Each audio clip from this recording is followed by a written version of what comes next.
ಆಕಾಶವಾಣಿ ಸಾಗರ taluk ಹೊನ್ನೆಮರಡುವಿನ ಸಾಹಸಿ ತಾಣದ ಸ್ಥಾಪಕರಾದ doctor SLN ಸ್ವಾಮಿ ಮತ್ತು ಸುವರ್ಣ ಮಹೋತ್ಸವ ರಾಜ್ಯ ಪ್ರಶಸ್ತಿ ವಿಜೇತರಾದ ನೌಮಿತಾ ಕಾಮದಾರ್ ಅವರೊಂದಿಗೆ ವಿಶೇಷ ಸಂವಾದದಲ್ಲಿ ಇವರೊಂದಿಗೆ ಪಾಲ್ಗೊಳ್ಳಲಿದ್ದಾರೆ ಭದ್ರಾವತಿ ಆಕಾಶವಾಣಿ ಕೇಂದ್ರದ ಮುಖ್ಯಸ್ಥರಾದ SR ಭಟ್. ಕೇಳುಗರೆ, ನಾವು ಹಲವಾರು ಸಾಹಸ ಕ್ರೀಡೆಗಳನ್ನು ನೋಡ್ತೀವಿ. ಅದರಲ್ಲಿ ಜಲಸಾಹಸ ಇರಬಹುದು, ಚಾರಣ ಇರಬಹುದು, ಇಲ್ಲವೇ ಕ್ರೀಡಾ ಚಟುವಟಿಕೆಗಳಿರಬಹುದು. ಈ ತರಹ ಹಲವು ಕ್ಷೇತ್ರಗಳಲ್ಲಿ ಸಾಧನೆಯನ್ನು ಮಾಡುವುದಕ್ಕೆ ಅವಕಾಶ ಇದೆ. ಯಾವುದೇ ಒಂದು ಪ್ರೋತ್ಸಾಹವಿರದ ಕಾಲದಲ್ಲಿ ಜಲಸಾಹಸ ಕ್ರೀಡೆಯ ಕ್ಷೇತ್ರವನ್ನು ಆಯ್ಕೆ ಮಾಡಿಕೊಂಡು ಜಲಸಾಹಸ ಕ್ರೀಡೆಯೊಟ್ಟಿಗೆ ಈ ಒಂದು ಮೌಂಟೇನಿಯರಿಂಗ್ ಅಥವಾ ಚಾರಣ ಒಂದು ಸಾಹಸವನ್ನು ಕೂಡ ಕಲಿಸಿಕೊಡುವಂತಹ ಪ್ರಯತ್ನವನ್ನು ಮಾಡ್ತಾ ಇದ್ದವರ ಬಗ್ಗೆ ನಾವು ನಿಮಗೆ ಹಿಂದಿನ ವಾರದ ಕಾರ್ಯಕ್ರಮದಲ್ಲಿ ಮಾಹಿತಿಯನ್ನು ತಿಳಿಸ್ತಾ ಇದ್ವಿ. ಮಲೆನಾಡಿನ ಸಮೃದ್ಧ ಅರಣ್ಯಗಳ ಮಧ್ಯೆ ಶರಾವತಿ ಹಿನ್ನೀರಿನಲ್ಲಿ ಸಾಗರ ತಾಲೂಕಿನ ಹೊನ್ನೆಮರಡುವಿನಲ್ಲಿ ಸಾಹಸ ತಾಣ ಅಲ್ಲಿ ಸ್ಥಾಪಿತ ಆಗಿದೆ. ನೆಲ ಮುಗಿಲುಗಳ ನಡುವೆ ಸೇತುವೆ ಕಟ್ಟುವ ಸಾಹಸವನ್ನು ಮಾಡಿದಂಥವರು ಡಾಕ್ಟರ್ SLN ಸ್ವಾಮಿಯವರು ಮತ್ತು ಅದೇ ರೀತಿಯಲ್ಲಿ ಈ ವರ್ಷದ ಸುವರ್ಣ ಮಹೋತ್ಸವ ರಾಜ್ಯೋತ್ಸವ ಪ್ರಶಸ್ತಿಯನ್ನು ಕೂಡ ಪಡೆದಂತಹ ನೌಮಿತಾ ಕಾಮದಾರ್ ಅವರು. ಹಿಂದಿನ ವಾರ ಅವರ ಈ ಒಂದು ಸಾಹಸದ ಪ್ರಕ್ರಿಯೆಯ ಕೆಲವು ಭಾಗಗಳನ್ನು ನಿಮಗೆ ತಿಳಿಸೋ ಪ್ರಯತ್ನವನ್ನು ಮಾಡಿದ್ವಿ. ಇಂದು ಇನ್ನೂ ಹೆಚ್ಚಿನ ಮಾಹಿತಿಯನ್ನು ತಿಳಿಸ್ತೀವಿ ಅಂತ ಹಿಂದಿನ ವಾರ ಹೇಳಿದ್ವಿ. ಅದೇ ರೀತಿಯಲ್ಲಿ ಈಗ ಆ ಒಂದು ತಿಳಿಸುವ ಪ್ರಕ್ರಿಯೆ ಆರಂಭ ಆಗುತ್ತೆ. ಡಾಕ್ಟರ್ SLN ಸ್ವಾಮಿಯವರೇ ಮತ್ತು ನೌಮಿತಾ ಅವರೇ, ತಮ್ಮಿಬ್ಬರಿಗೂ ಕೂಡ ಪುನಃ ನಮ್ಮ ಕಾರ್ಯಕ್ರಮಕ್ಕೆ ನಮಸ್ಕಾರ ಹಾಗೂ ಸ್ವಾಗತ. ನಮಸ್ಕಾರ. ನಮಸ್ತೆ ಸರ್. ನಾವು ನಮ್ಮ ಹಿಂದಿನ ವಾರದ ಕಾರ್ಯಕ್ರಮದಲ್ಲಿ ನೀವು ಯಾವ ರೀತಿಯಲ್ಲಿ ಈ ಒಂದು ಸಾಹಸಿ ತಾಣವನ್ನು ಸ್ಥಾಪಿಸಿದ್ರಿ ಅನ್ನೋದಕ್ಕೆ ಸಂಬಂಧಪಟ್ಟ ಹಾಗೆ ಮಾಹಿತಿಯನ್ನು ನೀಡ್ತಾ ಇದ್ವಿ. ಕರ್ನಾಟಕ ಸರ್ಕಾರ ಈ ಶರಾವತಿ ಹಿನ್ನೀರಿನ ಹೊನ್ನೆಮರಡುವನ್ನು ಕೇಂದ್ರವಾಗಿ ಇಟ್ಟುಕೊಂಡು ಜಲಸಾಹಸ ಕ್ರೀಡಾ ಕೇಂದ್ರವನ್ನು ಆರಂಭಿಸಿದ ಕಥೆಯನ್ನು ಹೇಳ್ತಾ ಇದ್ರಿ. ಹಾಗಿದ್ರೆ ಈಗ ಜಲಸಾಹಸ ಕ್ರೀಡೆಯಲ್ಲಿ ತಾವು ಏನೆಲ್ಲವನ್ನು ಕಲಿಸ್ತೀರಿ, ಹೇಗೆ ಕಲಿಸ್ತೀರಿ ಅನ್ನೋದನ್ನು ನೆನಪಿಸ್ಕೋತಾನೆ ನಮ್ಮ ಕಾರ್ಯಕ್ರಮವನ್ನು ಮುಂದುವರಿಸೋಣ. ಕಾರ್ಪೊರೇಟ್ಸ್ಗೆ, ಟೀಚರ್ಸ್ಗೆ ಜಾಯ್ ಆಫ್ ಲರ್ನಿಂಗ್ ಅಂತ ಖುಷಿಯಲ್ಲಿ ಕಲಿಬೇಕು ಅನ್ನೋ ಒಂದು ಅವಕಾಶ ಕ್ರಿಯೇಟ್ ಮಾಡಬೇಕು. ಅದಕ್ಕೆ ಆ ಟೀಚರ್ಸ್ ಟ್ರೈನಿಂಗ್ ಪ್ರೋಗ್ರಾಮ್ ಮಾಡ್ತೀವಿ. ಟೀಮ್ ವರ್ಕ್ ಇನ್ ಎಫರ್ಟ್ ಏನು ಅನ್ನೋದನ್ನು ಅಂಡರ್ಸ್ಟ್ಯಾಂಡ್ ಮಾಡಿಸ್ತೀವಿ. ಈಗ ಹೊನ್ನೆಮರಡುಗೆ ಬಂದರೆ ನಾನು ಏನನ್ನೆಲ್ಲ ನೋಡಬಹುದು? ಒಂದು ಜಾಗದಲ್ಲಿ ನೀವು ವಿಶಾಲವಾಗಿರೋ ನೀರು ದಿಗಂತದವರೆಗೆ ಇರೋ ಅಂಥ ಒಂದು ಜಲಾಶಯ ನೋಡ್ಬೋದು. ಹಿಂಭಾಗದಲ್ಲಿ ದೊಡ್ಡ ಬೆಟ್ಟ, ಅದರಲ್ಲಿ ಪಶ್ಚಿಮ ಘಟ್ಟದಲ್ಲೂ ಎಲ್ಲ ಜೀವಜಂತುಗಳು ನಿಮಗೆ ಕಾಣ್ತವೆ. ಸಣ್ಣ ಸಣ್ಣ ಹುಳಗಳಿರ್ಬೋದು, ಮುಳ್ಳಿರ್ಬೋದು, ಹೂ ಇರ್ಬೋದು, ಹಣ್ಣಿರ್ಬೋದು, ಎಲೆ ಇರ್ಬೋದು, ಕಲ್ಲಿರ್ಬೋದು, ಎಲ್ಲನೂ ಈ ಕಾಡಲ್ಲಿ ನೋಡೋಕ್ಕೆ ಸಿಗತ್ತೆ. ಅದೇ ಥರ ಮರ ಇರ್ಬೋದು, ಬಿದಿರು ಬಂಟಿ ಇರ್ಬೋದು, ಎಲ್ಲನೂ ಇರುತ್ತೆ. ಈ ಕಾಡಿನ ಬಗ್ಗೆ ನಾವೇನು ಮಾಡ್ತಾ ಇದೀವಿ ಅಂದರೆ ಫೋಕಸ್ ತರ್ತಾ ಇದೀವಿ. Depends on the age group. ನಾವು ಆ ಏಜ್ ಗ್ರೂಪಲ್ಲಿ ಯಾರು ಇರ್ತಾರೆ ಅವ್ರಿಗೆ ಅದನ್ನು ನಾವು ರೀಚ್ ಮಾಡಿಸ್ತೀವಿ ಮತ್ತು ಆ ಥರ ಲಿಸ್ಟ್ ಕೊಡ್ತಾ ಹೋಗ್ತೀವಿ. ನಮ್ಮ ಒಂದು ಪಶ್ಚಿಮ ಘಟ್ಟ ಅಂತಂದು ಕೂಡಲೇ ಬಹಳಷ್ಟು ಪಕ್ಷಿಗಳು ಬರೋದನ್ನು ನೋಡ್ತಿರ್ತೀವಿ. SLN ಸ್ವಾಮಿ ಅವರು, ಹೌದು. ಈ ಹೊನ್ನೆಮರಡುಗೆ ಬಂದರೆ ನಾವು ಪಕ್ಷಿಗಳನ್ನು ನೋಡ್ಬೋದಾ? ನೋಡ್ಬೋದು. 125 ಬೇರೆ ಬೇರೆ ವೆರೈಟಿ ಪಕ್ಷಿಗಳನ್ನ ಗುರ್ತಿದ್ದೇವೆ ನಾವು ಇತ್ತೀಚೆಗೆ. ಮೊದಲು ಅದು ಪೂರ್ತಿ 85-90 ಇದ್ದಿದ್ದು 125-130ವರೆಗೂ ಇದು ಇವಾಗ ಇನ್ಕ್ರೀಸ್ ಆಗಿದೆ. ಸೊ ಹಾಗಾಗಿ ಪೂರ್ತಿ ಪಕ್ಷಿಗಳು ಗ್ಯಾರಂಟಿಯಾಗಿ ನೋಡ್ಲಿಕ್ಕೆ ಸಾಧ್ಯ ಇದೆ. ಈಗ ಪ್ರಾಣಿಗಳಿಗೆ ಬಂದರೆ ಯಾವ್ಯಾವ ರೀತಿಯ ಪ್ರಾಣಿಗಳು ಸಾಮಾನ್ಯವಾಗಿ ಅಲ್ಲಿ ಕಾಣಸಿಗುವಂಥದ್ದು? ನೇರ ಚಿತ್ರಣ ನಾವು ಪ್ರಾಮಿಸ್ ಮಾಡೋಕ್ಕಾಗಲ್ಲ. ಜಾಸ್ತಿ ದಿವಸ ಇದ್ರೆ ಸಾಧ್ಯ ಇದೆ ಅಂತ ಗ್ಯಾರಂಟಿ ಇರುತ್ತೆ. ಅವರವರ ಅದೃಷ್ಟ. ಅದೇ ಅದು ಅವ್ರ ನೋಡಿದ್ರೆ ಅವ್ರ ಅದೃಷ್ಟ ಅಂತ ನಾವು ಹೇಳೋದು. ನಾವು ನೇರ ನೋಡ್ಲಿಕ್ಕೆ ಪೂರ್ತಿ ಸಿಕ್ಕಾಪಟ್ಟೆ ಕಷ್ಟ ಅದನ್ನೆಲ್ಲ ನೋಡ್ಲಿಕ್ಕೆ. ಅಂದ್ರೆ ಯಾವುದೇ ಒಂದು ಸಿಂಹಧಾಮದಲ್ಲಿ ಈ ತರದೆಲ್ಲ ಕೂಡಿಟ್ಟಿರೋದಿಲ್ವಲ್ಲ, ಅದು ಬಂದಾಗ ನಾವು ನೋಡ್ಬೇಕಷ್ಟೇ. ಹಾಗಾಗಿ ಆದ್ರೆ ಅಲ್ಲಿ ಪೂರ್ತಿ ನಮ್ಗೆ ಕಾನ್ಕುರಿ ಸಿಗುತ್ತೆ, ಮೊಲ ಸಿಗುತ್ತೆ, ನವಿಲ್ ಸಿಗುತ್ತೆ, ಮತ್ತೆ ಅದು ಬಿಟ್ಟಂತೆ ಕಾಡೆಮ್ಮೆ, ಕಾಡ್ಕೋಣ, ಹುಲಿ, ಚಿರತೆ ಎಲ್ಲ ಸಿಗ್ಬೋದು. ಸ್ಲೆಂಡರ್ ಲೋರಿಸ್, ಕಾಡ್ಪಾಪ, ಜಿಂಕೆ. ಅದರಲ್ಲಿ 2 ಥರ ಜಿಂಕೆ, ಒಂದು ಕಡ ಅಂತ ಹೇಳ್ತಾರೆ, ಕಡವೆ ಅಂತ ಹೇಳ್ತಾರೆ ಅದು, ಮತ್ತೆ ಸ್ಪಾಟೆಡ್ ಡಿಯರ್ಸ್ ಅಂತ ಹೇಳ್ತಾರೆ ಅದು.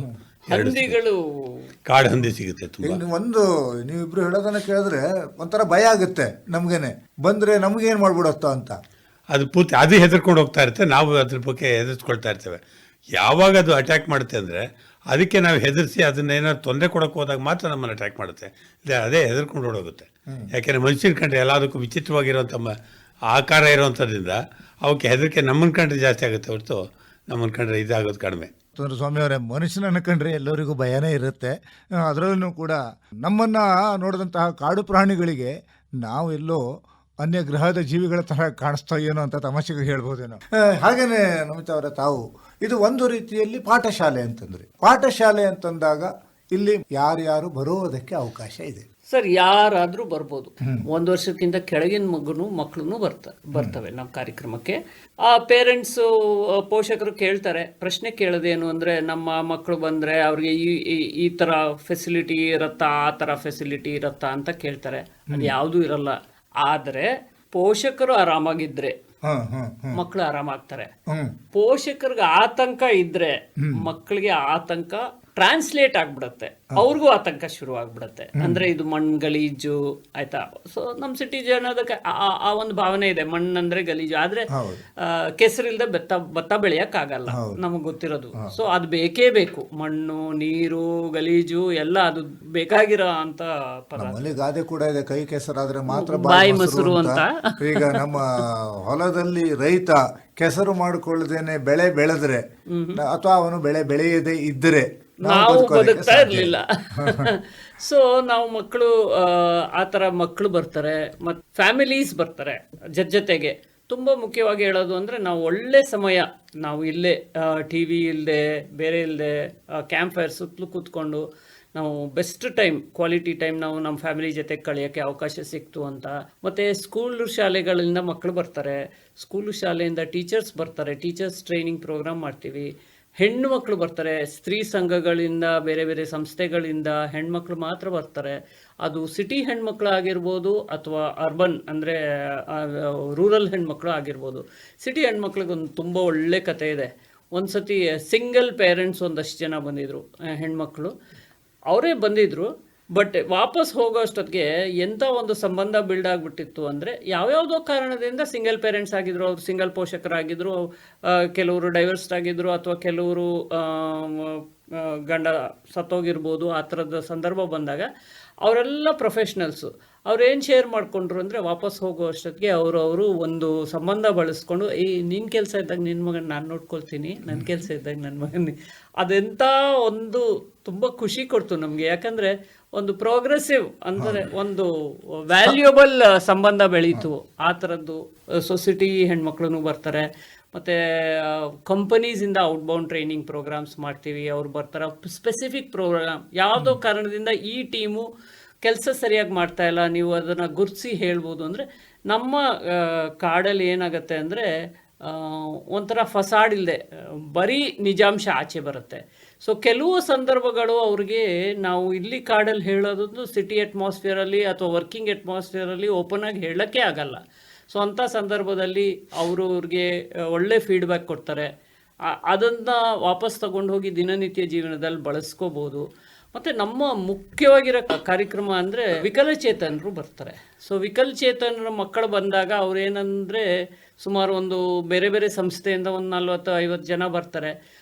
ಸ್ಪೀಚ್ ಆ್ಯಂಡ್ ಹಿಯರಿಂಗ್ ಚಾಲೆಂಜ್ಡ್ ಇರ್ಬೋದು, ಅಥವಾ ಆರ್ಥೋಪೆಡಿಕಲಿ ಚಾಲೆಂಜ್ಡ್ ಇರ್ಬೋದು. ಅವ್ರಿಗೆ ಒಂದು ಒಳ್ಳೆ ಒಂದು ಸಾಹಸ ಚಟುವಟಿಕೆ ಮೂಲಕ ಥೆರಪಿ ಮತ್ತು ಸಾಹಸ ಚಟುವಟಿಕೆ ಮೂಲಕ ಕಾನ್ಫಿಡೆನ್ಸ್ ಬಿಲ್ಡಿಂಗು, ಈ ಥರ 2 ಆ್ಯಕ್ಟಿವಿಟೀಸ್ ಮಾಡಿಸ್ತಾ ಇರ್ತೀವಿ.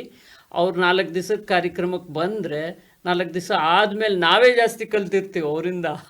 ಅಂದರೆ ಅವರ ಸ್ಪಿರಿಟ್ನ, ನೆವರ್ ಗಿವ್ ಅಪ್ ಸ್ಪಿರಿಟ್ ಇದೆಯಲ್ಲ, ಅದು ಕಲ್ಲು ಮೇಲೆ ನಡೆಯೋದಾಗಿರಲಿ, ಬೋಲ್ಡ್ರಿಂಗ್ ಅಂತೀವಿ, ಬೆಟ್ಟ ಹತ್ತೋದಾಗಿರಲಿ, ನೀರಲ್ಲಿ ಈಜೋದಾಗಿರಲಿ, ದೋಣಿ ಮಾಡೋದಾಗಿರಲಿ, ಎಲ್ಲನೂ ಮಾಡಿದಾಗ ಅವ್ರಿಗೆ ತುಂಬಾ ಒಂಥರ, ನಮಗೂ ಅವ್ರ ಬಗ್ಗೆ ಸಾಕಷ್ಟು ಒಂದು ಸೆನ್ಸ್ ಆಫ್ ಪ್ರೈಡ್. ಬಿಕಾಸ್ ಅವ್ರ ಡಿಸಬಿಲಿಟಿ ಫೋಕಸ್ ತೆಗೆದು ಎಬಿಲಿಟಿ ಮೇಲೆ ಫೋಕಸ್ ಮಾಡ್ತಾ ಇದ್ದಾರೆ ಅನ್ನೋ ಖುಷಿ ನಮಗೆ ಭಾರಿ ಭಾರಿ ಪಾಸಿಟಿವ್ ಎನರ್ಜಿನ ಕ್ರಿಯೇಟ್ ಮಾಡಿ ಕಳಿಸ್ತೀರಿ ತಾವು.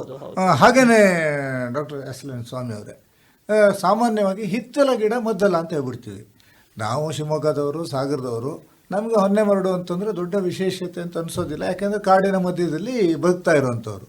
ಆದರೆ ವಿಶ್ವಮಾನ್ಯತೆಯನ್ನು ಪಡ್ಕೊಳ್ತಲ್ಲ ತಮ್ಮ ಸಂಸ್ಥೆ, ಇದು ಹೇಗೆ ಇದು? ಹಿತ್ತಲ ಗಿಡ ಮದ್ದಲ್ಲ ಅನ್ನೋದು ಒಂದು ದೊಡ್ಡ ರಾಂಗ್ ಕಾನೋಟೇಷನ್. ಅದಕ್ಕೆ ಹಿತ್ತಲ ಗಿಡದಲ್ಲೇ ಪೂರ್ತಿ ಮದ್ದು ತುಂಬಾ ಇದೆ ಅಂತ ಅಂದ್ಬಿಟ್ಟು ಎಲ್ಲರಿಗೂ ಗೊತ್ತಿದೆ. ಅದು ಗೊತ್ತಿದ್ರು ಕೂಡ ನಾವು ಹೇಳೋದು ಬಳಸ್ಕೊಳ್ಳೋದಿಲ್ಲ ಅಂತ, ಅಂದ್ರೆ ಸರಿಯಾಗಿ ಅದನ್ನ ಉಪಯೋಗಿಸ್ಕೊಳ್ಳೋಕೆ ನಮ್ಗೆ ಗೊತ್ತಿಲ್ಲ ಅಂತ.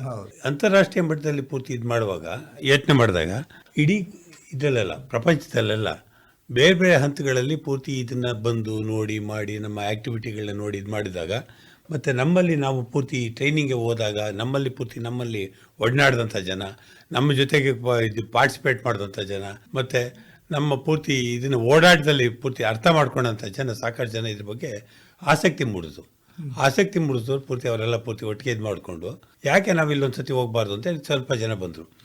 ಆ ಸಂದರ್ಭಗಳಲ್ಲಿ ಪೂರ್ತಿ ಅವರ ಆಸಕ್ತಿ ನೋಡಿ ಒಂದು ಕಾರ್ಯಕ್ರಮ ಮಾಡಿದ್ವಿ, ಎಕ್ಸ್ಪ್ಲೋರ್ ಇಂಡಿಯಾ 1992 ಅಂತೇಳಿ 1992ನಲ್ಲಿ ಒಂದು ಕಾರ್ಯಕ್ರಮ ಮಾಡಿದ್ವಿ. ಆ ಸಮಯದಲ್ಲಿ 25 ದೇಶಗಳಿಂದ 50 ಜನ ಎಕ್ಸ್ಪರ್ಟ್ಗಳನ್ನ ಕರೆದು ಎಕ್ಸ್ಪರ್ಟ್ಗಳನ್ನ ಪೂರ್ತಿ ಇಡೀ ಕರ್ನಾಟಕದ ಎಲ್ಲ ಬೇರೆ ಬೇರೆ ಭಾಗಗಳಲ್ಲಿ ಸುತ್ತಿಸಿ, ಆ ಭಾಗಗಳಲ್ಲೆಲ್ಲ ಪೂರ್ತಿ ಏನೇನು ನಾವು ಈ ಕಾರ್ಯಚಟುವಟಿಕೆ ಮಾಡ್ಬೋದು, ಸಾಹಸಿಕ ಕಾರ್ಯಚಟುವಟಿಕೆ ಮಾಡ್ಬೋದು, ಅವುಗಳನ್ನೆಲ್ಲ ಗುರುತಿಸ್ತಾ ಬಂದ್ವಿ. ಅವ್ರು ವಾಪಸ್ ಹೋಗಿ ಅಲ್ಲಿಂದ ಪ್ರಚಾರ ಮಾಡಿದ್ದು, ಮತ್ತು ಅಲ್ಲಿಂದ ಆದಂಥ ಪೂರ್ತಿ ಇದು ಅವ್ರಿಗಾದಂಥ ಎಕ್ಸ್ಪೀರಿಯನ್ಸ್ಗಳನ್ನ ಎಕ್ಸ್ಪ್ಲೈನ್ ಮಾಡಿದ್ದು, ಪವರ್ ಪಾಯಿಂಟ್ ಪ್ರೆಸೆಂಟೇಷನ್ಗಳು, ಇವುಗಳೆಲ್ಲದರಿಂದ ಪೂರ್ತಿ ತುಂಬ ಜನ ಪೂರ್ತಿ ಇದರಲ್ಲಿ ಬಂದು ಆಸಕ್ತಿ ಮೂಡಿಸಿ ಇಲ್ಲಿ ಬರ್ಲಿಕ್ಕೆ ಶುರು ಮಾಡಿದ್ರು.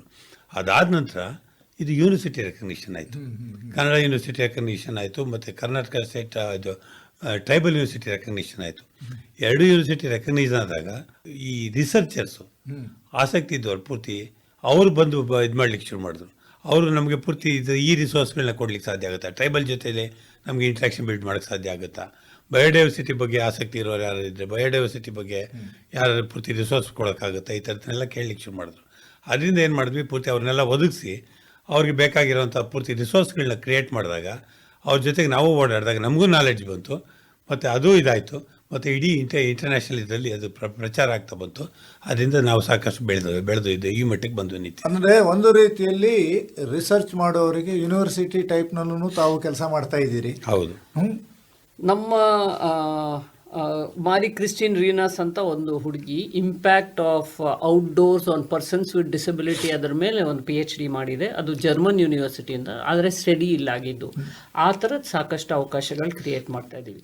ನಮ್ಮ ಮುಂದಿನ ವಿಷನ್ ಏನಿದೆ ಅಂದರೆ ನಮ್ಮದೇ ಆಗಿರೋ ಒಂದು ಸ್ವಂತ ಯೂನಿವರ್ಸಿಟಿ ಆಗಬೇಕು, ನಮ್ಮದೇ ಆಗಿರೋ ಒಂದು ಅವಕಾಶ ಪರಿಸರ ಯೂನಿವರ್ಸಿಟಿ ಅಲ್ಲ, ಔಟ್ಡೋರ್ ಬೇಸ್ಡ್ ಲರ್ನಿಂಗ್ ಪ್ರೋಗ್ರಾಮ್ಸ್ಗೆ ಸಪ್ರೇಟ್ ಆಗಿ ಒಂದು ಯೂನಿವರ್ಸಿಟಿ ಡೆವಲಪ್ ಆಗಬೇಕು. ಅಂದರೆ ಔಟ್ಡೋರ್ನೇ ಮುಖ್ಯವಾಗಿ ಇಟ್ಕೊಂಡು, ಎಕ್ಸ್ಪೀರಿಯನ್ಸ್ಗಳನ್ನೇ ಮುಖ್ಯವಾಗಿ ಇಟ್ಕೊಂಡು, ಅಂದರೆ ಪೂರ್ತಿ ಕ್ಲಾಸ್ ರೂಮಲ್ಲಿ ಪೂರ್ತಿ ಇದ್ರಲ್ಲಿ ಕೂತ್ಕೊಂಡು ಈ ಕಂಪ್ಯೂಟರ್ ಇಟ್ಕೊಂಡು ಅಥವಾ ವಾಲ್ಗಳ ಪೂರ್ತಿ ಬೋರ್ಡ್ಗಳಲ್ಲಿ ಪೂರ್ತಿ ಬರೆದು ಈ ಥರದ್ದು ಆಗೋದಕ್ಕಿಂತ ನೇಚರ್ನಲ್ಲಿ ಎಕ್ಸ್ಪೀರಿಯನ್ಸ್ ಮಾಡಿ ಅದ್ರ ಮೂಲಕನೇ ಕಲಿಯೋದು. ಮತ್ತು ನೇಚರ್ನಲ್ಲಿ ಎಕ್ಸ್ಪೀರಿಯನ್ಸ್ ಮಾಡಿ ಕಲ್ತವ್ರಿಗೆ ಪೂರ್ತಿ ಯೂನಿವರ್ಸಿಟಿ, ಅಂದರೆ ಇದು ಅವರ ನಾಲೆಡ್ನ ಐಡೆಂಟಿಫೈ ಮಾಡುವಂಥ ಒಂದು ಸರ್ಟಿಫಿಕೇಟ್ ಕೊಡುವಂಥ ಯೂನಿವರ್ಸಿಟಿ ನಮ್ಮದಾಗಬೇಕು ಅಂತ. ಇವಾಗ ಬೇಕಾದಷ್ಟು ಜನ ಇದ್ದಾರೆ. ಇಡೀ ಪಶ್ಚಿಮ ಘಟ್ಟದಲ್ಲಿ ಹೋದಾಗ ಜೇಡಿಗಳ ಬಗ್ಗೆ ಕೆಲಸ ಮಾಡಿದವರಿದ್ದಾರೆ, ಕಪ್ಪೆಗಳ ಬಗ್ಗೆ ಕೆಲಸ ಮಾಡಿದವರಿದ್ದಾರೆ, ಗಾಳಿ ಬಗ್ಗೆ ಕೆಲಸ ಮಾಡಿದವರಿದ್ದಾರೆ, ನೀರಿನ ಬಗ್ಗೆ ಕೆಲಸ ಮಾಡಿದವರಿದ್ದಾರೆ, ಪ್ರಾಣಿಗಳ ಬಗ್ಗೆ ಕೆಲಸ ಮಾಡಿದವರಿದ್ದಾರೆ. ಈ ಥರ ಎಲ್ಲ ತುಂಬ ಜನ ಇದ್ದಾರೆ. ಶೈಲಿ ಬಗ್ಗೆ ಕೆಲಸ ಮಾಡಿದವರಿದ್ದಾರೆ. ಸಂದೇಶ್ ಕಡೂರ್ ಅಂತೇಳಿ ತಮಗೆ ಗೊತ್ತಿರಬೇಕು. ಅವರು ಪೂರ್ತಿ ವೆಸ್ಟರ್ನ್ ಘಾಟ್ಸ್ ಬಗ್ಗೆ ಸ್ಪೆಸಿಫಿಕ್ ಆಗಿ ಒಂದಷ್ಟು ಪುಸ್ತಕಗಳು ಬರೆದಿದ್ದಾರೆ. ಅವ್ರು ಪ್ರಾರಂಭ ಮಾಡಿದ ನಮ್ಮ ಸಂಸ್ಥೆಯಿಂದ. ಸೊ ಆ ಥರ ಬೇರೆ ಬೇರೆ ಇದರಲ್ಲಿ ಯೂನಿವರ್ಸಿಟಿಗಳಲ್ಲಿ ಪೂರ್ತಿ ಇದು ಏನು ಪೂರ್ತಿ ಅವರು ಹೋಗಿ ಇದನ್ನು ತಗೊಳ್ತಾರೆ, ಅದೆಲ್ಲ ಪೂರ್ತಿ ಅವ್ರಿಗೆ ಪ್ರೂವ್ ಮಾಡಬೇಕು, ನಾವು ಇದನ್ನು ಕಲ್ತಿದ್ದೇವೆ, ಇದನ್ನು ಇದು ಮಾಡಿದ್ದೇವೆ ಅಂತ. ನಮ್ಮ ಯೂನಿವರ್ಸಿಟಿ ಮೂಲಕ ಆದರೆ ನಾವೇ ಹೋಗಿ ಅವ್ರನ್ನ ಐಡೆಂಟಿಫೈ ಮಾಡಿ ಇವ್ರು ಇದನ್ನೆಲ್ಲ ಮಾಡಿದ್ದಾರೆ, ಇದನ್ನೆಲ್ಲ ಕಲ್ತಿದ್ದಾರೆ, ಇದ್ರ ಮೂಲಕ ಇವ್ರಿಗೆ ಯೂನಿವರ್ಸಿಟಿ ಸರ್ಟಿಫಿಕೇಟ್ ಕೊಡ್ಬೋದು ಅಂತೇಳಿ ಅವರಲ್ಲಿರುವಂಥ ನಾಲೆಡ್ನ ನಾವು ಪೂರ್ತಿ ಇದು ಮಾಡ್ಕೋಬೇಕು. ಬಿಟ್ಟರೆ ಅವ್ರು ಬಂದು ನಮಗೆ ಪ್ರೂವ್ ಮಾಡಬೇಕಾಗಿರೋ ಸ್ಥಿತಿನ ತರೋದು ಬೇಡ ಅನ್ನೋದು ನಮ್ಮ ಉದ್ದೇಶ. ಇಲ್ಲಿ ಒಂದು ರೀತಿಯಲ್ಲಿ ಜೀವನಾನುಭವಗಳೊಟ್ಟಿಗೆ ಪಾಠವನ್ನು ಕಲಿತಾ ಹೋಗುವಂತಹ ವ್ಯವಸ್ಥೆ ಇರುತ್ತೆ, ಮತ್ತು ಪರಿಸರದಲ್ಲಿ ಏನಾಗ್ತಿದೆ ಅಂತ ನಿಜವಾಗಿ ಅವರ ಕಲಿಕೆಯನ್ನ ನೋಡುವುದರ ಮುಖಾಂತರ, ನೋಡುವುದ್ರ ಮುಖಾಂತರ, ಅನುಭವಿಸೋದ್ರ ಮುಖಾಂತರ, ಅದು ಅನುಭವಿಸ್ತಾನೆ ಅಲ್ಲಿ ಕಲಿಯೋದು ವ್ಯವಸ್ಥೆ ಇರೋದ್ರಿಂದ ಒಂದಾಗುತ್ತೆ. ನಮಿತಾ ಅವರೇ, ಈಗ ನಿಮ್ಮ ಒಂದು ಹೊನ್ನೆ ಮರಡು, ನಾನು ಒಂದು ಸ್ಪೋರ್ಟ್ಸ್ ಅಡ್ವೆಂಚರ್ ಆಗಿ ಬರಬೇಕು, ಇಲ್ಲ ಟ್ರೆಕ್ಕಿಂಗಿಗೆ ಬರಬೇಕು, ಇಲ್ಲ ಕಾಡನ್ನೇ ನೋಡಬೇಕು ಅಂತ ಬರಬೇಕು ಅಂತ ಒಂದೊಂದು ಆ್ಯಂಗಲ್ನಲ್ಲಿ ಯೋಚನೆ ಮಾಡುವಂಥವ್ರು ಸಿಗ್ತಾರೆ. ಆಗ ನಾನು ಒಬ್ಬನೇ ಬರಬೇಕಾ, ಇಲ್ಲ ನನ್ನ ಫ್ಯಾಮಿಲಿ ಬರಬೇಕಾ, ಅಂದರೆ ಎಷ್ಟು ಜನರು ಬಂದರೆ ನೀವು ಅವಕಾಶವನ್ನು ಕೊಡ್ತೀರಿ ಅನ್ನೋದನ್ನು ಕೂಡ ಕೇಳೋರಿಗೆ ಹೇಳಬೇಕಲ್ವಾ? ಸೊ ನಾವೇನು ಸಾಮಾನ್ಯ ಮಾಡ್ತೀವಿ ಅಂದರೆ, ನಮ್ಮ ಕಾರ್ಯಕ್ರಮಕ್ಕೆ ಬರೋಕ್ಕೆ ಇವೆಲ್ಲ ಅನುಭವಗಳಿಗೆ ಬೇಕು. ಅಂದರೆ ನೀರಲ್ಲಿ ಈಜಾಡೋದಾಗಿರಲಿ, ದೋಣಿ ಮಾಡೋದಾಗಿರಲಿ, ಕ್ಯಾಂಪಿಂಗ್ ಮಾಡೋದಾಗಿರಲಿ, ಆ ಅನುಭವಕ್ಕೆ 12 ಜನ ಮಿನಿಮಮ್ ಬರಬೇಕು. 12 ಜನ ಬಂದರೆ ಏನಾಗುತ್ತೆ, ಅವರು ಒಂದು ಗ್ರೂಪ್ ಆಗುತ್ತೆ. ಮತ್ತು ಒಂಟಿ ಆದರೆ ಒಂದು ಸ್ವಲ್ಪ ಕಷ್ಟ ಆ್ಯಕ್ಟಿವಿಟಿ ಮಾಡೋಕ್ಕೆ. ಅಲ್ಲ, ಆ್ಯಕ್ಟಿವಿಟಿ ಕಷ್ಟ ಅನ್ನೋದಕ್ಕಿಂತ ಹೆಚ್ಚಾಗಿ ಒಬ್ಬೊಬ್ಬರೇ ಬಂದಾಗ ಒಬ್ಬರಿಗೆ ಪೂರ್ತಿ ಕಲೀಲಿಕ್ಕೆ ಪೂರ್ತಿ ಬೇಕಾಗಿರುವಂಥ ಸಾಧನಗಳು ಸಿಗೋದಿಲ್ಲ. ಅಂದರೆ ಸಂದರ್ಭದಲ್ಲಿ ಬೇರೆ ಬೇರೆ ಕಡೆಯಿಂದ ಸಪೋರ್ಟ್ ಬೇಕಾಗುತ್ತೆ. ಕಲೀಲಿಕ್ಕೆ ಬೇಕಾಗಿರೋ ಸಪೋರ್ಟ್ ನಮ್ಮಲ್ಲಿ ಪೂರ್ತಿ ಕಡಿಮೆ ಆಗುತ್ತೆ. Just like A course. ಹೌದು.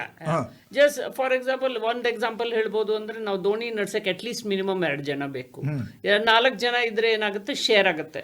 2 ಜನ ಒಂದ್ಸತಿ ಮಾಡ್ತಾ ಇರುವಾಗ 2 ಜನ ರೆಸ್ಟ್ ತಗೋಬಹುದು, ಇನ್ನೊಂದು 2 ಜನ ಮಾಡ್ತಾ ಇರುವಾಗ ಇವ್ರು 2 ಜನ ರೆಸ್ಟ್ ತಗೋಬಹುದು, ಚರ್ಚೆ ಮಾಡ್ಬೋದು, ಡಿಸ್ಕಷನ್ ಮಾಡ್ಬೋದು, ಯೋಚನೆ ಮಾಡ್ಬೋದು ಅಂತವು. ಮಿನಿಮಮ್ 2 ದಿವಸ, ಒಂದು ದಿವಸ ಬಂದು ನೆಕ್ಸ್ಟ್ ಡೇ ಸಾಯಂಕಾಲ ಹೊರಡೋ ಥರ ಬಂದರೆ ಅವ್ರಿಗೆ ಸಾಕಷ್ಟು ಕಲಿಕೆಯನ್ನು ಮಾಡ್ಸೋಕ್ಕಾಗಲ್ಲ. ಅವ್ರನ್ನ ಪೂರ್ತಿ ಇಂಟ್ರೊಡ್ಯೂಸ್ ಮಾಡ್ಬೋದು. ನಮ್ಮ ಕಾರ್ಯಕ್ರಮಗಳಲ್ಲಿ ಹೇಗಿದೆ ಅಂದರೆ ಕೇವಲ 2 ದಿವಸದ ಕಾರ್ಯಕ್ರಮದಿಂದ ಹಿಡಿದು 1 ವರ್ಷ 6 ತಿಂಗಳು 1 ವರ್ಷದ ಕಾರ್ಯಕ್ರಮದವರೆಗೂ ಬೇರೆ ಬೇರೆ ರೀತಿಯ ಕೋರ್ಸ್ಗಳಿದ್ದಾವೆ. ಅದರಲ್ಲಿ 10 ದಿವಸದ ಕೋರ್ಸ್ ಇದೆ, 3 ತಿಂಗಳ ಕೋರ್ಸ್ ಇದೆ, 6 ತಿಂಗಳ ಕೋರ್ಸ್ ಇದೆ, 1 ವರ್ಷದ ಕೋರ್ಸ್ ಇದೆ. ಈ ಎಲ್ಲಾ ಕೋರ್ಸ್ಗಳಲ್ಲಿ ಬೇರೆ ಬೇರೆ ಹಂತಗಳಲ್ಲಿ ಬೇರೆ ಬೇರೆ ಜನ ಬಂದು ಪಾರ್ಟಿಸಿಪೇಟ್ ಮಾಡ್ತಾರೆ. ಈ ವರ್ಷದಲ್ಲಿ ಒಂದು ಶಾಲೆಯಲ್ಲಿ ಪೂರ್ತಿ ಒಂದು ಕಾರ್ಯಕ್ರಮಕ್ಕೆ ಬಂದರು. ಕಾರ್ಯಕ್ರಮಕ್ಕೆ ಬಂದು ಅವ್ರು 4 ದಿವಸ ಅಷ್ಟೇ ಇದ್ರು. 4 ದಿವಸ ಇದ್ದು ಹೋದ 40 ಜನರಲ್ಲಿ 15 ಜನ ಈಗಾಗಲೇ 1 ತಿಂಗಳ ಪೂರ್ತಿ ಬಂದು ನಾವು ಪಶ್ಚಿಮ ಘಟ್ಟಗಳಲ್ಲಿ ಉಳಿತೀವಿ, ಪಶ್ಚಿಮ ಘಟ್ಟಗಳ ಬಗ್ಗೆ ಕಲಿತೀವಿ, ಅದ್ರ ಮೂಲಕ ನಮ್ಮ ಪೂರ್ತಿ ಲೈಫ್ ಸ್ಕಿಲ್ಸ್ ನಾವು ಇಂಪ್ರೂವ್ ಮಾಡ್ಕೊಳ್ತೀವಿ ಅನ್ನೋ ಥರದ್ದು ಇದು ಮಾಡ್ಕೊಂಡು ಈಗಾಗಲೇ ಪೂರ್ತಿ ಡಿಸೆಂಬರ್ಗೆ ಅವ್ರು ಬುಕ್ ಮಾಡ್ಕೊಂಡಿದ್ದಾರೆ. ಇತ್ತೀಚಿನ ದಿನದಲ್ಲಿ ಒಂದು ಇದೆ ನಮಿತಾ ಅವರೇ, ನಾವೆಲ್ಲರೂ ಕೂಡ ಹಳ್ಳಿಯನ್ನು ಬಿಟ್ಟು ಪಟ್ಟಣವನ್ನು ಸೇರಿದಂಥ ಹಲವು ಜನರನ್ನು ನೋಡ್ತೀವಿ. ಈಗ ಏನಾಗ್ಬಿಟ್ಟಿದೆ, ಈ ಒಂದು ಎಸ್ಪೆಷಲಿ ಬ್ಯಾಂಗ್ಳೂರ್ ಆರ್ ಬಿಗ್ ಸಿಟಿಯನ್ನು ನಾವು ತಗೊಂಡಾಗ ನಮಗೆ ಈ ಟ್ರಾಫಿಕ್ ಜಾಮು, ಈ ಸಿಮೆಂಟ್ ಕಾಂಕ್ರೀಟು ಇದೆಲ್ಲ ಬೇಡ, ಒಂದು 4 ದಿವಸ ನಾನು ಕಾಡಿನಲ್ಲಿ ಅಲ್ಲಿಯೇ ಇದ್ದು ಅನುಭವಿಸ್ತೀನಿ ಅಂತ ಹೇಳುವಂತಹ ಜನರು. ಆಮೇಲೆ ವೀಕೆಂಡ್ ಟೂರಿಸಂನ ಇನ್ನೊಂದು ರೀತಿಯ ಕಲ್ಚರು ಇತ್ತೀಚಿನ ದಿನದಲ್ಲಿ ಬೆಳೀತಾ ಇರುವಂತದ್ದು. ಅಂಥವರಿಗೂ ಕೂಡ ತಾವು ಅವಕಾಶವನ್ನ ಕೊಡ್ತೀರಾ? ಅವಕಾಶ ಮಾಡ್ಕೊಡ್ತೀವಿ. ಮೋಸ್ಟ್ ವೆಲ್ಕಮ್, ಯಾರು ಬೇಕಾದ್ರೂ ಬರ್ಬೋದು. ನಮ್ಮಲ್ಲಿ ಕೆಲವು ನಾಟ್ ನೆಗೋಷಿಯಬಲ್ಸ್ ಅಂತ ಹೇಳ್ತೀವಿ, ಅದಿದೆ. ಅಂದ್ರೆ ಫಾರ್ ಎಕ್ಸಾಂಪಲ್, ನಮ್ಮ ಸೆಂಟ್ರಲ್ಲಿ ಸ್ಮೋಕಿಂಗ್ ಮತ್ತೆ alcoholic drinks completely banned. Non vegetarian food ತಂದು ತಿನ್ನಕ್ಕೂ ಆಗಲ್ಲ, ಆಯ್ತಾ? ನಾವು ಬಡ್ಸಲ್ಲ, ಅವರು ತಂದು ತಿನ್ನಕ್ಕಾಗಲ್ಲ. ವನ್ಯ ಪ್ರಾಣಿಗಳು ಇರೋದ್ರಿಂದ ಅದು ಪೆರಿಷಬಲ್ ಆಗುವಂತ ಒಂದು ಸಾಧ್ಯತೆಗಳು ಕೂಡ ಇರುತ್ತೆ.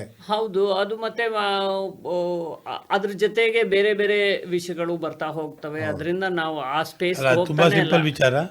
ಅವ್ರು ಪೂರ್ತಿ ಹೊರಗಡೆಯಿಂದ ನಾನ್ ವೆಜಿಟೇರಿಯನ್ ತಂದು ತಿಂದ್ರೆ ಆ ನಾನ್ ವೆಜಿಟೇರಿಯನ್ ಇದು ಕಾಡಿನಿಂದ ಬಂದಿದ್ದ, ಊರಿಂದ ಬಂದಿದ್ದ ಅಂತ ಗೊತ್ತಾಗೋದಿಲ್ಲ.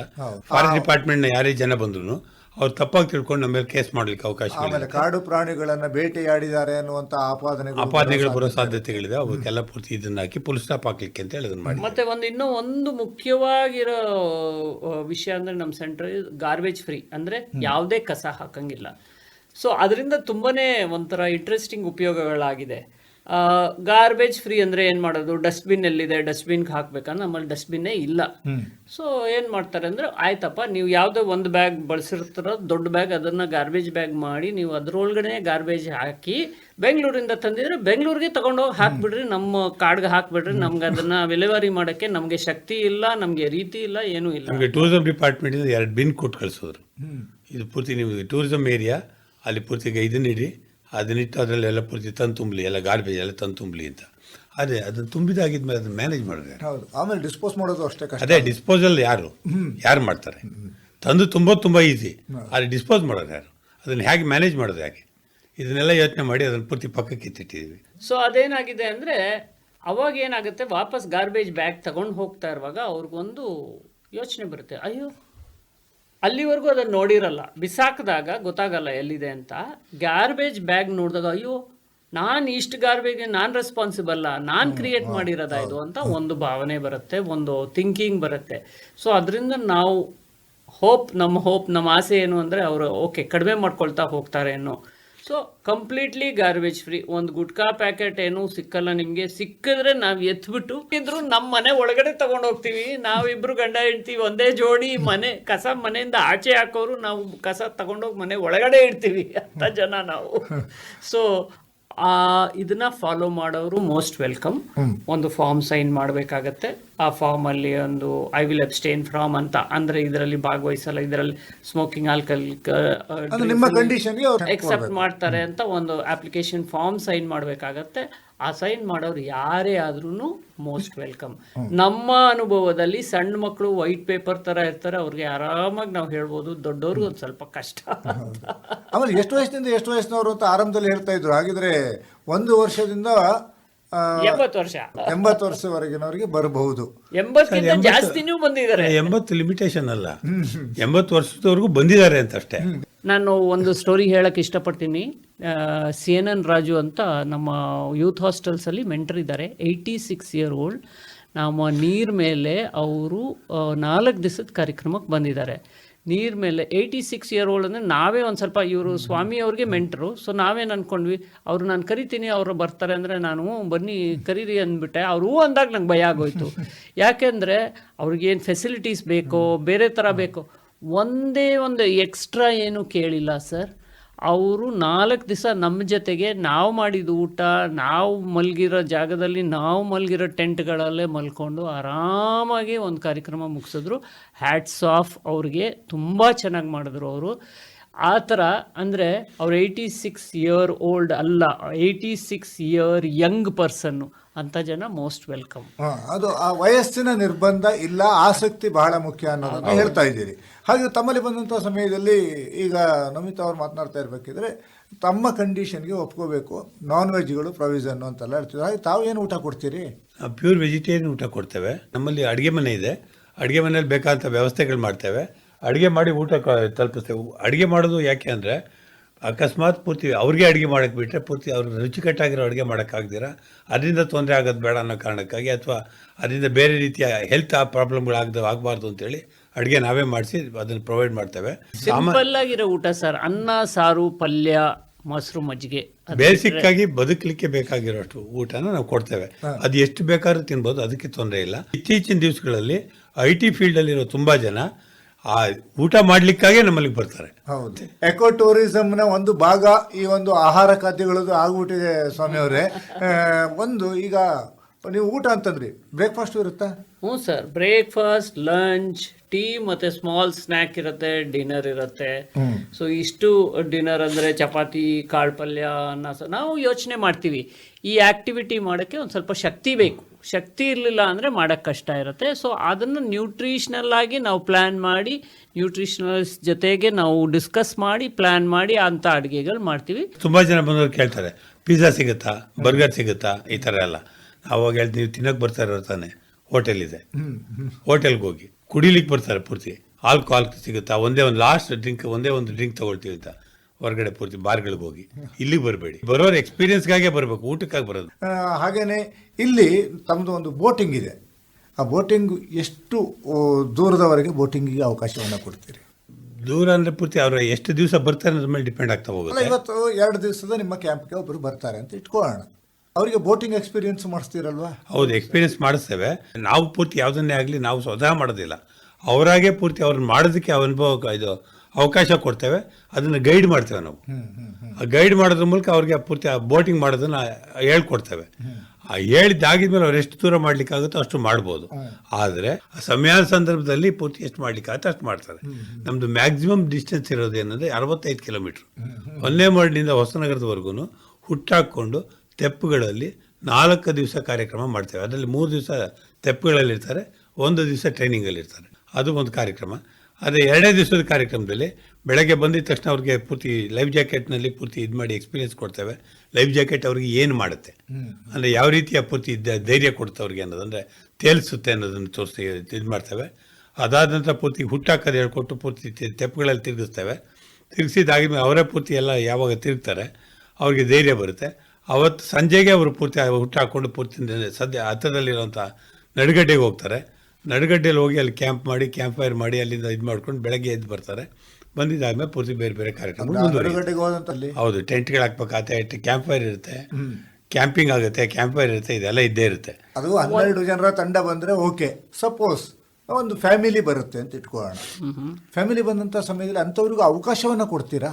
ನಮ್ಮಲ್ಲಿ 2 ಕಾರ್ಯಕ್ರಮ ಇದೆ ಸರ್. ಒಂದು, ಯಾರೇ ಬಂದ್ರೂ ನಾವು ದೋಣಿ ರೌಂಡ್ ಕರ್ಕೊಂಡು ಹೋಗ್ತೀವಿ. ಅದು ಅಟ್ ನೋ ಕಾಸ್ಟ್. ಅವ್ರೇನು ನಮಗೆ ಕೊಡೋದು ಬೇಡ. ನಾವು ಅವರು ಒಂದು ಸಂದರ್ಶನ, ಒಂದು ನಮ್ಮ ಶೇರಿಂಗ್ ಇರುತ್ತೆ, ಅವ್ರ ಜೀವನದ ಬಗ್ಗೆ ನಾವು ತಿಳ್ಕೊಳ್ತೀವಿ, ನಮ್ಮ ಉದ್ದೇಶದ ಬಗ್ಗೆ ಅವ್ರು ತಿಳ್ಕೊಳ್ತಾರೆ, ಅದೊಂದು ಮಾಡ್ತೀವಿ. ಸಾಮಾನ್ಯ ನಾವು ಒಂದೊಂದು ಫ್ಯಾಮಿಲಿಗೆ ಕಾರ್ಯಕ್ರಮ ಮಾಡಲ್ಲ. ಸೊ ಅವ್ರೇನು ಮಾಡ್ತಾರೆ, 2-3 ಫ್ಯಾಮಿಲಿ ಜೊತೆಗೆ ಬರ್ತಾರೆ. ನಮ್ಮ ಕಾರ್ಯಕ್ರಮದಲ್ಲಿ ನಾವು ಒಂದು ಇಮೋಷ್ನಲಿ, ಫಿಸಿಕಲಿ ಸೈಕಾಲಜಿಕಲಿ ಸೇಫ್ ಅಟ್ಮಾಸ್ಫಿಯರ್ನ ಕ್ರಿಯೇಟ್ ಮಾಡ್ತೀವಿ. ಅದರಿಂದ ಯಾರು ಬೇಕಾದರೂ ಭಾಗವಹಿಸ್ಬೋದು. 12 ಜನರ ಒಂದು ಗುಂಪು ಸಿಗೋದಿಲ್ಲ. ನಮ್ಮ ಒಂದು ಫ್ಯಾಮಿಲಿ ಈ ನಿಮ್ಮ ಎಲ್ಲ ಚಟುವಟಿಕೆಯನ್ನು ನೋಡೋದಕ್ಕೆ ಬರ್ತೀನಿ ಅಂತ ಅವಾಗ ಏನ್ ಮಾಡ್ತೀವಿ? ಅವಕಾಶ ಇದೆಯಾ? ಅವಾಗ ಏನ್ ಮಾಡ್ತೀವಿ ಅಂದ್ರೆ ಬೇರೆ ಫ್ಯಾಮಿಲಿಗಳು ಅದೇ ತರದ ಫ್ಯಾಮಿಲಿಗಳು ಸೇರಿದಾಗ ಅವ್ರನ್ನೂ ಸೇರಿಸಿ ಒಂದ್ 2-3 ಫ್ಯಾಮಿಲಿನ ಸೇರಿಸಿ ನೀವು- ಒಂದು 12 ಜನ ಮಾಡ್ತೀವಿ. ನೀವು 12 ಜನರನ್ನ ಮಾಡ್ತೀರಿ. ಹೌದು. ಅಂದ್ರೆ ಏನಾಗುತ್ತೆ, ಇವಾಗ ಒಂದು ಗ್ರೂಪ್ ಕೇಳುತ್ತೆ, ಕೇಳಿದಾಗ ನಮ್ಮಲ್ಲಿ ನಾವು 4 ಜನ ಇದ್ದೇವೆ, ಇನ್ನು ಉಳಿದವರಿಲ್ಲ, ಏನು ಮಾಡೋದು ಅಂತ ವೆಯ್ಟ್ ಮಾಡ್ರಪ್ಪ, ಬೇರೆಯವ್ರು ಕೇಳ್ತೇವೆ, ಬೇರೆಯವ್ರು ಬಂದರೆ ನಿಮ್ಗೆ ಪೂರ್ತಿ ಮಾಡ್ಲಿಕ್ಕೆ ಆಗುತ್ತೆ ಅಂತ ಅವ್ರನ್ನೆಲ್ಲರೂ ಒಟ್ಟಿಗೆ ಸೇರಿಸಿ ಒಂದು 12 ಜನ ಆಗಿದ್ಮೇಲೆ ಕಾರ್ಯಕ್ರಮ ಮಾಡ್ತೀವಿ. ಅಂದ್ರೆ ಆ ಒಂದು ಡೇಟ್ ಅನ್ನ ಫಿಕ್ಸ್ ಮಾಡಿ ಆ ಡೇಟ್ಗೆ ಅವರಿಗೆ ಬರೋದಕ್ಕೆ ಹೇಳ್ತೀರಿ. ಅವ್ರನ್ನು ಕೂಡ ನಿರಾಶೆ ಮಾಡುವುದಿಲ್ಲ. ನಿರಾಶೆ ಮಾಡೋದಿಲ್ಲ ಒಂದು. ಮತ್ತೆ ಅವ್ರು ಹೇಳ್ತಾ ಇದ್ದಾಗೆ ನಮ್ಮಲ್ಲಿ 65% ಮಹಿಳೆಯರೇನೆ ಪಾರ್ಟಿಸಿಪೇಟ್ ಮಾಡುವಂತ ಕಾರ್ಯಕ್ರಮಗಳೇ ಜಾಸ್ತಿ ಇದೆ. ಅಂದ್ರೆ ಬೇರೆ ಕಡೆಗಳಲ್ಲಿ ಎಲ್ಲೇ ಹೋದ್ರೂ ಕೂಡ emotionally, psychologically, physically safe atmosphere ಇಲ್ಲದೆ ಇರೋದ್ರಿಂದ ಅಲ್ಲಿ ಗಂಡಸರು ಜಾಸ್ತಿ ಡಾಮಿನೇಟ್ ಆಗಿರ್ತಾರೆ, ಹೆಂಗಸರು ಕಡಿಮೆ ಇರ್ತಾರೆ. ಇಲ್ಲಿ ಹೆಣ್ಮಕ್ಳು ಜಾಸ್ತಿ ಡಾಮಿನೇಟ್ ಆಗಿರ್ತಾರೆ, ಗಂಡು ಮಕ್ಳು ಕಡಿಮೆ ಇರ್ತಾರೆ. ಯಾಕಂದ್ರೆ ಗಂಡು ಮಕ್ಕಳಿಗೆ ಇಡೀ ಪ್ರಪಂಚದಲ್ಲಿ ಎಲ್ಲಿ ಬೇಕಾದ್ರೂ ಹೋಗ್ಬೋದು, ಹೌದು. ಹೆಣ್ಣು ಮಕ್ಕಳಿಗೆ ಒಂದೇ ಮಡುನೇ ಆಗ್ಬೇಕು. ಅದಕ್ಕೇನೆ ನಮಿತಾ ಅವರಿಗೆ ನಾರಿ ಶಕ್ತಿ ಬಂದಿದ್ದು. ಹೌದು, ಅಲ್ಲ ನಿಜ. ಯಾಕೆಂದ್ರೆ ಅವರು ಕಾನ್ಫಿಡೆನ್ಸ್ ಬಿಲ್ಡಿಂಗ್ ಪ್ರೋಗ್ರಾಮ್ ಅಂದ್ರೆ ಪೂರ್ತಿ ಧೈರ್ಯನ ಪೂರ್ತಿ ಇದು ಮಾಡುವಂತ ಕಾರ್ಯಕ್ರಮ, ಉತ್ತೇಜನ ಮಾಡುವಂತ ಕಾರ್ಯಕ್ರಮನ ಹೆಣ್ಣು ಮಕ್ಕಳಿಗಾಗಿ ಮಾಡಿ ಅದರಿಂದ ಜಾಸ್ತಿ ಜನ ಬರೋ ತರ ಒಂದು ವ್ಯವಸ್ಥೆ ಮಾಡಿದ್ದಾರೆ. ಮತ್ತೆ ಎಮೋಷನಲಿ, ಸೈಕಲಾಜಿಕಲಿ, ಇದು ಫಿಸಿಕಲಿ ಸೇಫ್ ಅಟ್ಮಾಸ್ಫಿಯರ್ನ ಕ್ರಿಯೇಟ್ ಮಾಡಿದ್ದೇವೆ ಅಂತ ತೋರಿಸಿರೋದ್ರಿಂದ, ಹೆಚ್ಚೆಚ್ಚು ಜನ ಕರೆಸಿ ತೋರಿಸಿರೋದ್ರಿಂದ ಇದು ಮಹಿಳಾ ಸಂಘಗಳು ಮತ್ತೆ ಬರೀ ಹೆಣ್ಮಕ್ಳೇ ಕೂಡಿ ಬರುವಂಥ ಕಾರ್ಯಕ್ರಮಗಳು ಬೇಕಾದಷ್ಟು ನಡೀತಾ ಇದ್ದಾವೆ. ಹಾಗಾಗಿ ಇದು ಚೆನ್ನಾಗಿ ನಡೀತಾ ಇದೆ. ನಾವು ಸ್ವಚ್ಛ ಗಾಳಿ, ಸ್ವಚ್ಛ ಪರಿಸರ, ಸ್ವಚ್ಛ ವಾತಾವರಣ, ಈ ಎಲ್ಲ ಸ್ವಚ್ಛಗಳ ಪಟ್ಟಿಯನ್ನ ನೋಡಬೇಕು ಅಂತಂದ್ರೆ ಹೊನ್ನೆಮರಡಿಗೆ ಬರಬೇಕಾಗಿದ್ರೆ. ಹೌದು ಹೌದು. ಹಾಗಾದ್ರೆ ಹೇಗೆ ಬರ್ಬೇಕು ನಾವು? ಜಾಗಗಳಿಂದ ಪೂರ್ತಿ ತಾಳ್ಗುಪ್ಪಕ್ಕೆ ರೀಚ್ ಆಗಬೇಕು. ತಾಳ್ಗುಪ್ಪಕ್ಕೆ ರೀಚ್ ಆಗಿದ್ಮೇಲೆ ತಾಳ್ಗುಪ್ಪದಲ್ಲಿ 2 ಥರ ಆಪ್ಷನ್ ಇದೆ. ಒಂದು ಪೂರ್ತಿ ನಡ್ಕೊಂಡು ಬರ್ಬೋದು. ಟ್ರೆಕ್ಕಿಂಗ್ ಮಾಡ್ತಾ ಬರುವಾಗ ಪೇಟೆಯಿಂದ ಹಳ್ಳಿಗೆ ಬರ್ತಾರೆ, ಹಳ್ಳಿಯಿಂದ ಅರೆಮಲೆನಾಡಿಗೆ ಬರ್ತಾರೆ, ಅರೆಮಲೆನಾಡಿಂದ ಕಾಡಿಗೆ ಬರ್ತಾರೆ. ಕಾಡೊಳಗಡೆ ಬಂದಾಗ ಪೂರ್ತಿ ಹೊನ್ನೆಮರಡಿಗೆ ಬಂದು ರೀಚ್ ಆಗ್ತಾರೆ. ಹೊನ್ನೆಮರಡಿಗೆ ಬಂದಿದ ತಕ್ಷಣ ಸಿಕ್ಕಾಪಟ್ಟೆ ಓಪನ್ ಆಗ್ಬಿಡುತ್ತೆ ಸಡನ್ ಆಗಿ. ಅದು ಪೂರ್ತಿ ದೊಡ್ಡ ನೀರಿನ ವಾತಾವರಣ, ಕಾಡಿನ ವಾತಾವರಣಕ್ಕೆ ಓಪನ್ ಆಗ್ಬಿಡುತ್ತೆ. ಅದು ಬಿಟ್ಟರೆ ಇನ್ನೊಂದು ರೀತಿ ಬರ್ಲಿಕ್ಕೆ ಸಾಧ್ಯ ಆಗುತ್ತೆ. ವೆಹಿಕಲ್ ಹೈರ್ ಮಾಡ್ಕೊಂಬಂದ್ರೆ 12 ಕಿಲೋಮೀಟರ್ ಬರಬೇಕು, ನಡ್ಕೊಂಬಂದ್ರೆ 8 ಕಿಲೋಮೀಟರ್ ಮಾತ್ರ ಬರೋದು. ಈಗ ರೋಡ್ ವೇದಲ್ಲಿ ಬರಬೇಕು ಅಂತಂದ್ರೆ ತಾಳಗುಪ್ಪದಿಂದ ಹೇಗೆ ಬರ್ಬೇಕು ನಾನು? ಚೂರಿಕಟ್ಟೆ ಅಂತ ಜಾಗ ಬರುತ್ತೆ. ಚೂರಿಕಟ್ಟೆಯಿಂದ ಹಿರೇಮನೆ ಅಂತ ಬರುತ್ತೆ. ಹಿರೇಮನೆ ಹತ್ರ ಪೂರ್ತಿ ಟರ್ನ್ ಆಗಬೇಕು. ಹಿರೇಮನೆ ಕ್ರಾಸಲ್ಲಿ ಟರ್ನ್ ಆಗಬೇಕು. ಅಲ್ಲಿ ದೊಡ್ಡ ಬೋರ್ಡ್ ಇದೆ, ಹೊನ್ನೆಮರಡು ಬಗ್ಗೆ ದೊಡ್ಡ ಬೋರ್ಡ್ ಇದೆ.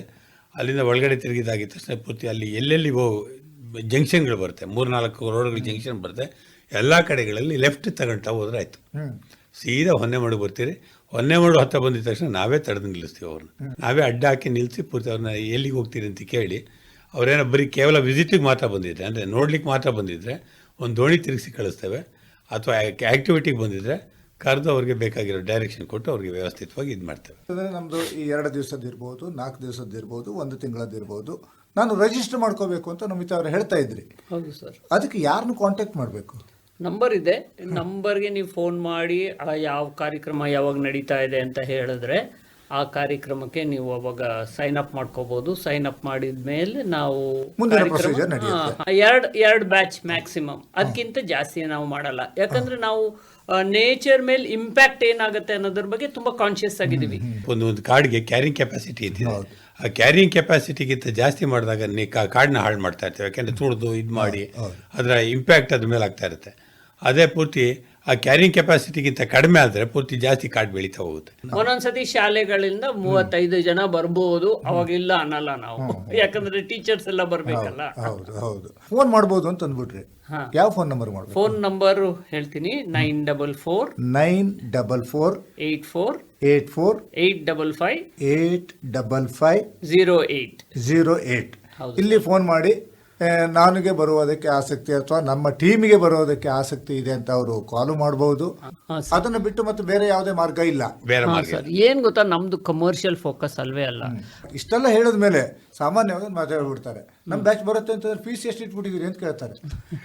ಫೀಸು ತುಂಬಾನೇ ಡಿಫ್ರೆಂಟ್ ಜನಕ್ಕೆ ಡಿಫ್ರೆಂಟ್ ಆಗಿರುತ್ತೆ. ಫಾರ್ ಎಕ್ಸಾಂಪಲ್ ಕಾರ್ಪೊರೇಟ್ ಕಂಪನೀಸ್ ಹತ್ರ ಜಾಸ್ತಿ ಇಸ್ಕೊಳ್ತೀವಿ, ಮತ್ತೆ ಗೌರ್ಮೆಂಟ್ ಸ್ಕೂಲ್ ಮಕ್ಕಳಿಗೆ ಅದ ಕ್ರಾಸ್ ಸಬ್ಸಿಡೈಸ್ ಮಾಡ್ತೀವಿ. ಅಂದ್ರೆ ಪೂರ್ತಿ ಅವಕಾಶ ವಂಚಿತರು ಅವ್ರಿಗಂತೂ ಎಷ್ಟೋ ಸತಿ ಕೇವಲ 5 ರೂಪಾಯಿ 6 ರೂಪಾಯಿಗೆಲ್ಲ ತಗೊಂಡು ಮಾಡ್ತೇವೆ. ಬೋಟಿಂಗ್ ಫ್ರೀ ಮಾಡಿಸ್ತಾ ಇದೀವಿ, ಬೇರೆಯವ್ರು ಯಾರಿಗೂ ಕ್ಯಾಂಪ್ ಫ್ರೀ ಅಟ್ಲೀಸ್ಟ್ ಸ್ವಲ್ಪ ಅವ್ರು ಕೊಟ್ರೆ, ಆಮೇಲೆ ಕೊಟ್ರೆ ಏನಾಗುತ್ತೆ ಅಂದ್ರೆ ನಾನು ಇದರಿಂದ ಪಡ್ಕೋಬೇಕು ಅನ್ನೋ ಒಂದು ಫೀಲಿಂಗ್ ಬರುತ್ತೆ. ಅದನ್ನ ಪಡ್ಕೊಳ್ತಾರೆ. ಸ್ಟ್ಯಾಂಡರ್ಡ್ ಆಗಿ ನಾವು ಪ್ರೋಗ್ರಾಮ್ ಫೀಸ್ ಅಂತ ಹೇಳಲಿಕ್ಕೆ ಬರಲ್ಲ. ಬಟ್ ಪ್ರತಿಯೊಂದು ಅವಕಾಶಕ್ಕೂ ಬೇರೆ ಬೇರೆ ಥರ ಫೀಸ್ ಇರುತ್ತೆ. ಹಾಗೆಯೇ ಉಳ್ಕೊಳ್ಳೋದಕ್ಕೆ ಸಿಂಪಲ್ ಟೆಂಟ್ಸ್ ತುಂಬಾನೇ ಬೇಸಿಕ್ ಆಗಿರುತ್ತೆ. ನಮ್ಮ ಕ್ಯಾಂಪಲ್ಲಿ ಹೋಮ್ ಸ್ಟೇ ಅಲ್ಲ, ರಿಸಾರ್ಟ್ ಅಲ್ಲ. ಇದಕ್ಕೇನು ಹೇಳಿದ್ದು, ಬಹಳಷ್ಟು ಜನರು ಕಾರ್ಯಕ್ರಮ ಕೇಳಿದ ನಂತರ ಇಷ್ಟೆಲ್ಲ ಫೆಸಿಲಿಟಿ ಇದೆ ಅಂತಂದ್ರೆ ಇತ್ತೀಚಿನ ದಿನದಲ್ಲಿ ಪ್ರಸಿದ್ಧವಾದಂತಹ ಹೋಮ್ ಸ್ಟೇನೋ ರೆಸಾರ್ಟೋ ಅಂತ ತಿಳ್ಕೊಂಡು ಬರುವವರಿಗೆ ಇದು ಅಲ್ಲ. ಕರೆಕ್ಟ್. ಅದಕ್ಕಾಗೇನೆ ನಾವು ಪೂರ್ತಿ ಫೋನ್ ಮಾಡೇ ತಿಳ್ಕೊಬೇಕು ಅಂತ. ಹೌದು, ಫೋನ್ ಮಾಡಲಿ. ಅದೆಲ್ಲಕ್ಕಿಂತ ಹೆಚ್ಚಾಗಿ ಈ ಎಲ್ಲ ಪರಿಸರದ ಕಾಳಜಿ ಜಾಗೃತಿಯನ್ನ ಪ್ರತಿಯೊಬ್ಬರು ಅನುಭವಿಸ್ಬೇಕು ಅಂತಂದ್ರೆ ನಿಮ್ಮ ಒಂದು ಹೊನ್ನೆಮರಡಿನ ಈ ಒಂದು ಕ್ಯಾಂಪ್ಗೆ ಬಂದು ಅನುಭವಿಸ್ಲಿ. ಈಗಾಗಲೇ ತಾವೇ ಹೇಳಿದಾಗಲೇ ಯೂನಿವರ್ಸಿಟಿಯ ಒಂದು ಕಲ್ಪನೆ ಇದೆ, ಅದು ಸಾಕಾರಗೊಳ್ಳಿ ಅನ್ನೋ ಆಶಯದೊಂದಿಗೆ ನಮಸ್ಕಾರ, ಧನ್ಯವಾದ. ನಮಸ್ಕಾರ. ಇದುವರೆಗೂ ಸಾಗರ ತಾಲೂಕು ಹೊನ್ನೆಮರಡುವಿನ ಸಾಹಸಿ ತಾಣದ ಸ್ಥಾಪಕರಾದ ಡಾಕ್ಟರ್ SLN ಸ್ವಾಮಿ ಮತ್ತು ಸುವರ್ಣ ಮಹೋತ್ಸವ ರಾಜ್ಯ ಪ್ರಶಸ್ತಿ ವಿಜೇತರಾದ ನೌಮಿತಾ ಕಾಮದಾರ್ ಅವರೊಂದಿಗೆ ವಿಶೇಷ ಸಂವಾದ ಕೇಳಿದಿರಿ. ಇವರೊಂದಿಗೆ ಪಾಲ್ಗೊಂಡವರು ಭದ್ರಾವತಿ ಆಕಾಶವಾಣಿ ಕೇಂದ್ರದ ಮುಖ್ಯಸ್ಥರಾದ SR ಭಟ್.